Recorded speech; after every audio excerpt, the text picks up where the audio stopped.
Québec s'est donné les moyens il y a quelques jours pour sévir contre ceux qui exploitent des usines à chiots, mais des organismes de défense et de protection des animaux restent perplexes quant à l'application de cette loi.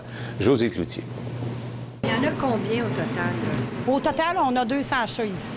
Le refuge de la Fondation Caramel de Saint-Valérien de Milton est plein. Des chats soignés, stérilisés, prêts pour l'adoption. Caramel, dis bonjour. On les aime, là, mais on aimerait qu'il y ait des foyers aussi, qu'il y ait des places pour être heureux puis pouvoir jouer une vie normale.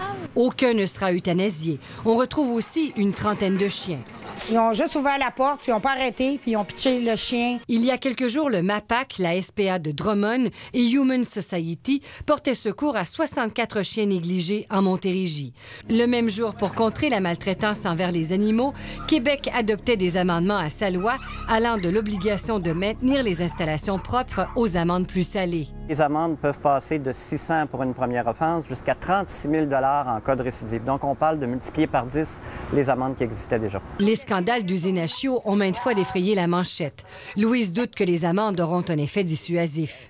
Ils vont juste faire plus de chiens pour payer les amendes. Ça va finir là. C'est encore les animaux qui vont payer pour.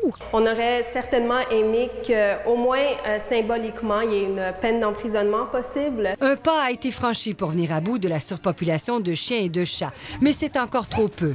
On le voit dans d'autres villes où on oblige la stérilisation. Il n'y a pas une municipalité finalement qui a la même réglementation. C'est tout ça, à un moment donné. Maintenant, le ministère a les outils pour faire des saisies, pour avoir plus de les coups des franches. Et il restera maintenant peut-être à voir comment on peut s'arrimer davantage avec les municipalités. En constante recherche de financement, Louise rappelle que sa plus belle paye est de voir un de ses enfants quitter vers un bon foyer. Josée Cloutier, TVA Nouvelles, Saint-Valérien de Milton. Près de 250 personnes